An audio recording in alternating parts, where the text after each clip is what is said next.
rin ng time si Diwata mag-adjust kasi bigla siya sumikat, biglang nag-sumikat. So, mahirap yung transition dito. Kukuha ko ng soft drinks, kukuha ko. Bilang negosyante, sana bigyan natin ng time si Diwata mag-adjust. Kasi kilala natin siya personally. Kasama natin siya halos every day. So, mabuti yung tao si Diwata. Sana suportahan na lang natin kaysa hanapan natin ang mali. Kasi hindi ko pinakatulong eh. Marami siyang, hindi ba yung lahat ng tao na dito? Marami siyang nagibigyan ng trabaho. Tulad ng Chips International. Ganun din yung advocacy ng Boss Eugene na magpalagay, magmarami. Kasi gusto namin mga pagbigay ng mas maraming trabaho sa Pilipino. So, lagi kong pakulit-kulit ito na si Diwata ang nagsisilbing inspirasyon sa lahat ng Pilipino, lalo na sa mga hirap na lumaban sa buhay kahit gaano kahirap. So yun, masabi ko kay Diwata, dahil pala sa basher, nilipas na rin. Correct! Yun ang maganda naman na sinabi nila sa Diwata. So, ano naman yung nasasabi sa sunod? Kamay. Ayan, maraming salamat sa mga tao. Kamay. Cellphone, kamay. Ano sabihin mo, wala akong tao na ang pagkado. Wala akong tao na apakan. Wala akong nalapasan sa pamalaan. Yung kamay, bal. Yung kamay. Birgaba mo. Tuloy lang ang laban kasi magpapatuloy ko yung pangarap ko na palawakin pa yung Diwata Paris o ikalat ko pa sa Pilipinas. Sa taas, sila. Dinipas din yan.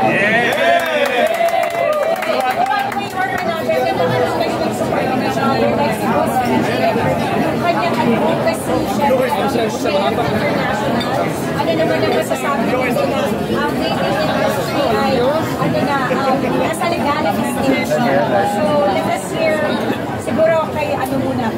Para sa akin kasi I think mas napapaganda yung pagpasok ng Chips International sa market kasi mas naiiwas sa bisyo yung sigarilyo kasi mas delikado pa rin yun. So, nakakatulong yung vape para mas mag-transition, para mas maging healthy kahit pa paano.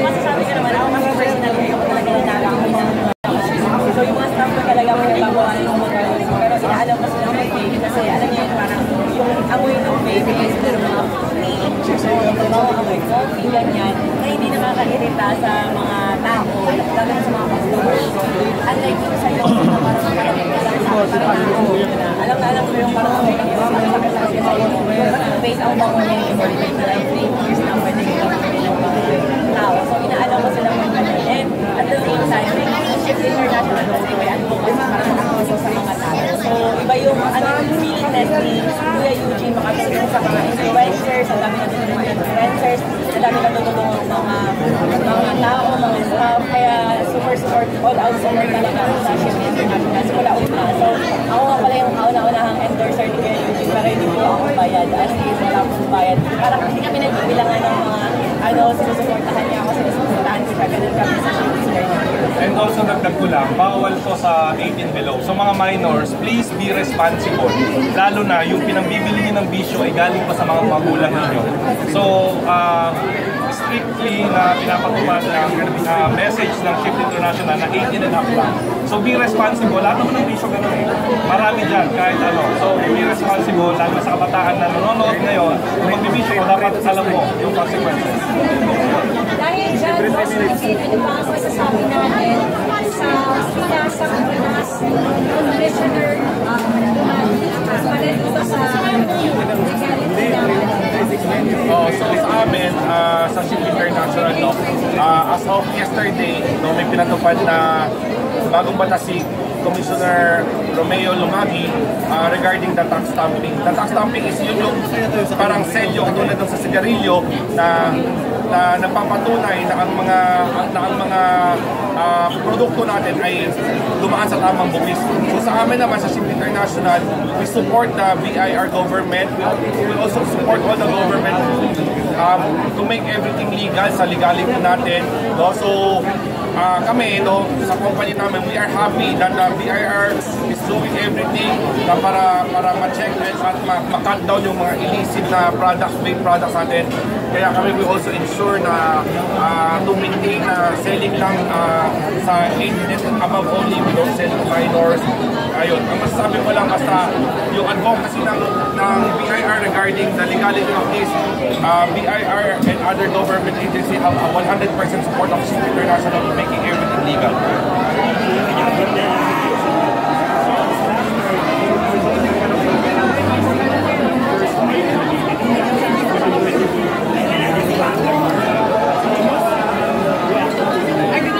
Yeah, regarding that concern, no, I think I read the news that there are many angles that they are looking. No? So sabi naman nila, it's a possible of drugs, and then sabi naman nila possible of cigarettes. So kasi actually, hindi ko sinasabing vaping is healthy. No? Vaping is still harmful. It is maybe much lesser harmful than cigarette. Kasi wala siyang tar, wala siyang ano. So kami sa SHIP, we don't tolerate people to use vape. Our products are for cigarette smokers only, are for vapers only, vapers. Never namin in-advocacy na mag-ikaya ang taong hindi na sigarilyo, hindi na vape, na gumamit sila ng vaping. So yun naman sa amin. Hindi dumadaan sa tamang examination, walang proper health protocol. So sa amin naman sa SHIP, mas mataas man ang produkto namin, pero makakasigurado sila ng quality at sigurado bayad ng taxes. At ang mga shop owners, ang mga sellers, hindi nila kailangan matakot na mag-display ng mga products namin. Kasi ngayon, especially in the vaping industry, hinuhuli nila ngayon yung mga illicit products. So mga possible may fine, possible may kulong ang mga shop owners. So lagi namin pinapalahan ng mga shop owners, choose the brand wisely kung anong gusto nila i-carry. Kasi malaki ang penalty na yan, which we support also the government. Existing vapers, existing smokers only. We don't tolerate, we don't push, hindi kami naghihikayat ng mga tao, lalo na ng mga hindi gumagamit na matuto sila. Itong produkto is just an alternative for that cigarette smokers na maghahanap sa, okay, ayoko ng mabaho, ayoko ng gusto ko ng mas dangerous, ayoko ng nicotine. So ito yung produkto natin.